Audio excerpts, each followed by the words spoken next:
শুধুমাত্র কয়েকটি ক্লিক করার মাধ্যমে এবং কয়েক সেকেন্ডের মধ্যেই আপনি চাইলে যে কোনো ছবির পোশাক পরিবর্তন করতে পারবেন এবং চাইলে যে কোনো ছবির ফেস চেঞ্জ করতে পারবেন। বর্তমান সময়ে ফটোশপের যে আপগ্রেড ভার্সনগুলো রয়েছে এই ভার্সনগুলোতে এত ফিচার অ্যাড হচ্ছে আপনি কল্পনাও করতে পারবেন না যে কত সহজে যে কোনো ধরনের ছবির কাজ সম্পন্ন করা যায়। এবং আমরা ফটোশপের পুরনো ভার্সনগুলোতে যে কাজ করতে আমাদের ঘন্টার পর ঘন্টা সময় লাগতো, ফটোশপের আপগ্রেড ভার্সনগুলোর মধ্যে সেই কাজ করতে মাত্র কয়েক মিনিট লাগে। তো আজকের ভিডিওতে মূলত আমি আপনাদেরকে দেখাবো যে শুধুমাত্র কয়েকটি ক্লিক করার মাধ্যমে এবং শুধুমাত্র কয়েক সেকেন্ডের মধ্যে যে কোনো ছবির পোশাক পরিবর্তন করবেন অথবা যে কোনো ছবির ফেস পরিবর্তন করবেন। তো বন্ধুরা চলুন শুরু করি। তো বন্ধুরা দেখতে পাচ্ছেন ফটোশপ সিসি সফটওয়্যারটি আমার সামনে ওপেন অবস্থায় রয়েছে এবং দেখতে পাচ্ছেন আমি দুটি ছবি অলরেডি ওপেন করে নিয়েছি এবং এখানে যে ছবিটি দেখতে পাচ্ছেন এই ছবিটির ফেস আমরা এই ছবিতে এনে লাগিয়ে দিব এবং দেখতে পাচ্ছেন দুটি ছবির ফেসের কালার কিন্তু দুই রকম।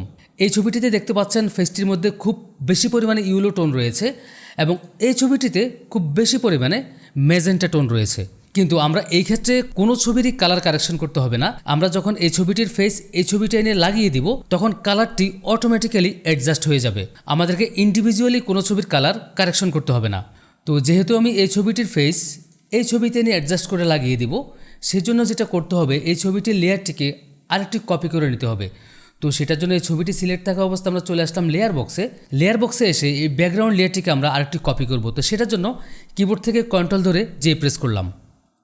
দেখতে পাচ্ছেন বন্ধুরা লেয়ারটি আরেকটি কপি হয়ে গিয়েছে।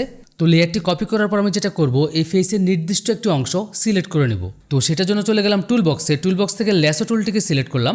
ল্যাসো টুলটি সিলেক্ট করার পর আমরা ফেসের যতটুকু অংশ এখান থেকে মুভ করব ঠিক ততটুকু অংশ সিলেক্ট করে নেব। তো সেটার জন্য ঠিক আমি এখান থেকে মাউস ড্র্যাগ করে সিলেক্ট করছি। মনে হচ্ছে আমার এতটুকু হলেই চলবে।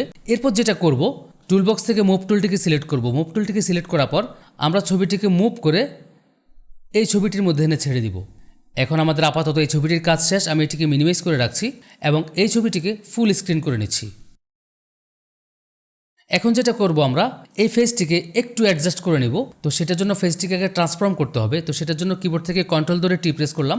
এরপর আমরা ফেসটিকে একটু অ্যাডজাস্ট করে নিব, মানে একটু বড় করে নিব। বা আপনার যদি কোনো কারণে বড় অথবা ছোট করার প্রয়োজন হয় আপনি সেটা করে অ্যাডজাস্ট করে নেবেন। হ্যাঁ, মনে হচ্ছে আমার এতটুকুই চলবে। এরপর আমি কিবোর্ড থেকে এন্টার প্রেস করলাম। এরপর আমরা চলে যাব লেয়ার বক্সের যে উপরে ফেসের যে লেয়ারটি রয়েছে আমরা লেয়ারে যেখানে থাম্বনেল দেখতে পাচ্ছেন থাম্বনেলের মধ্যে মাউসের রাইট বাটন ক্লিক করব। ক্লিক করার পর উপরে এখান থেকে সিলেক্ট পিক্সেল অপশনে ক্লিক করব। তো দেখতে পাচ্ছেন এখানে ফেসটি কিন্তু সিলেক্ট হয়ে গিয়েছে। তো ঠিক এই অবস্থায় রেখে আমরা চলে যাব সিলেক্ট মেনুতে। সিলেক্ট মেনুর একটু নিচে আসলে এখান থেকে মডিফাই অপশনে ক্লিক করবেন। তো এরপর ঠিক এখান থেকে কন্ট্যাক্ট অপশনটিতে ক্লিক করবেন। তো এখানে কন্ট্যাক্ট আপনি 8 থেকে 10 এর মধ্যে রাখবেন। তো আমি এখান থেকে 10 দিলাম। 10 দেওয়ার পর ওকে অপশনে ক্লিক করলাম।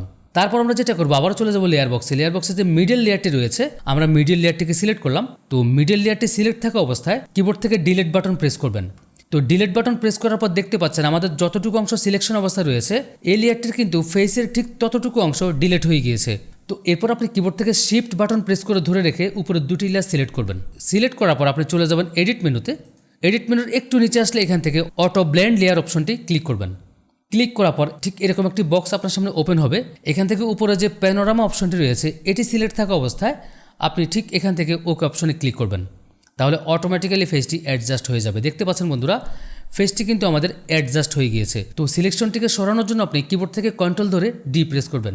দেখতে পাচ্ছেন বন্ধুরা কত সহজে মাত্র কয়েকটি ক্লিক করার মাধ্যমে একটি ছবির ফেস পরিবর্তন করা যায়। তো সবচেয়ে মজার বিষয় হচ্ছে আমাদের কিন্তু দুটি ছবির কালার কম্বিনেশন বা কালার কারেকশন করতে হয়নি, অটোমেটিক্যালি কিন্তু দুটি ছবির কালার কম্বিনেশন হয়ে গিয়েছে। তো দেখতে পাচ্ছেন কতটা নিখুঁতভাবে দুটি ছবি অ্যাডজাস্ট হয়ে গিয়েছে।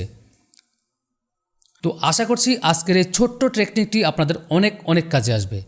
তো বন্ধুরা আবারও দেখা হবে পরবর্তীতে আরও চমৎকার কিছু টিউটোরিয়াল নিয়ে। সে পর্যন্ত সবাই ভালো থাকুন। আল্লাহ হাফিজ।